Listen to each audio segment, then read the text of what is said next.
أهلا بيكم أعزائي المشاهدين في قناة أخبار كل يوم. هنقدم ليكم أخبار النادي الأهلي النهاردة الحد 7 يناير 2024 وإليكم الأخبار.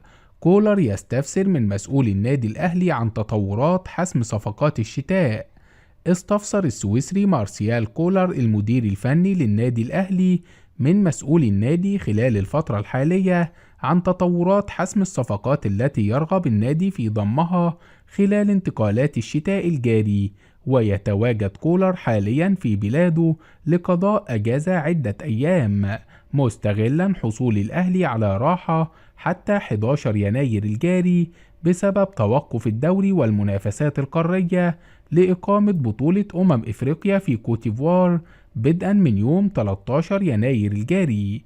واقترب الأهلي كثيرا من ضم عمر كمال عبد الواحد لاعب مودرن فيوتشر ووسام أبو علي خلال يناير الجاري. حقيقة طلب كولر رحيل علي معلول وعمرو السولية عن الأهلي. كشف مصدر في النادي الأهلي حقيقة طلب السويسري مارسيال كولر المدير الفني للنادي الأهلي رحيل الثنائي التونسي علي معلول الظهير الأيسر للفريق وعمرو السولية لاعب خط الوسط في نهاية الموسم الجاري.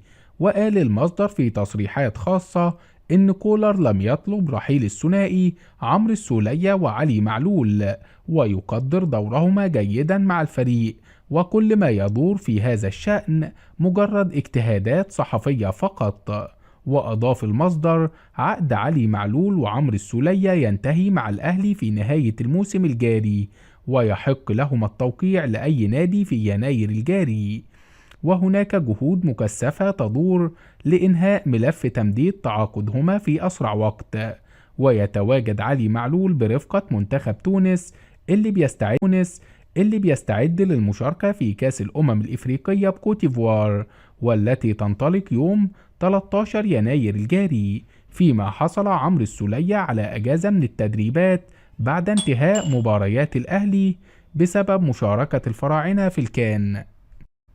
الأهلي يترقب وصول وسام أبو علي لإجراء الكشف الطبي قبل إعلان الصفقة. يترقب مسؤول النادي الأهلي اليوم الأحد وصول المهاجم الفلسطيني وسام أبو علي لاعب فريق سيرس السويدي إلى القاهرة من أجل إجراء الكشف الطبي قبل توقيع العقود للاعب للقلعة الحمراء. وكشفت تقارير صحفية أمس السبت انتقال وسام أبو علي إلى النادي الأهلي في صفقة قياسية خلال فترة الانتقالات الشتوية الحالية بعد مفاوضات انتهت بتوقيع اللاعب للمارد الأحمر. الفيفا يخطر الأهلي بموعد صرف مكافأة برونزية مونديال الأندية.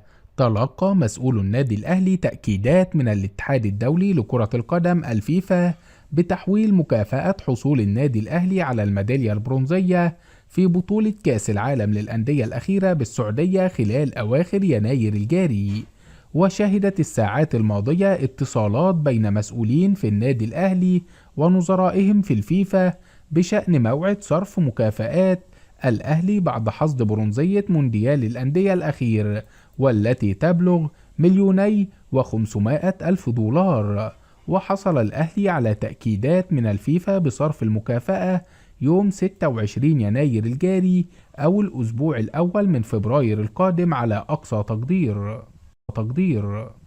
الأهلي يتسلم دعوة رسمية لحضور مراسم توزيع جوائز جلوب سوكر بالإمارات. تسلم مسؤول النادي الأهلي خلال الساعات الماضية دعوة رسمية لحضور مراسم حفل جلوب سوكر المقرر إقامته في 19 من يناير الجاري بالإمارات، بعدما حصد الأهلي لقب أفضل نادي في الشرق الأوسط خلال تصويت جلوب سوكر.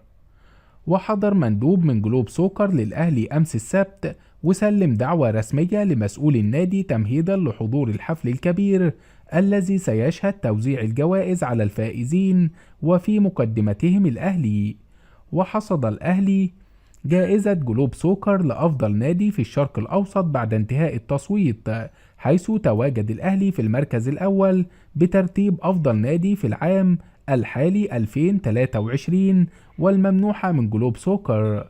وتفوق الأهلي على عدد من الأندية في استفتاء جلوب سوكر لاختيار أفضل نادي في الشرق الأوسط، مثل النصر السعودي، حيث جاء الأهلي في المركز الأول بنسبة 42% من إجمالي الأصوات، وجاء النصر السعودي في المرتبة الثانية بنسبة 33%، فيما احتل الهلال السعودي المركز الثالث، وفي المركز الرابع جاء شباب الأهلي الإماراتي.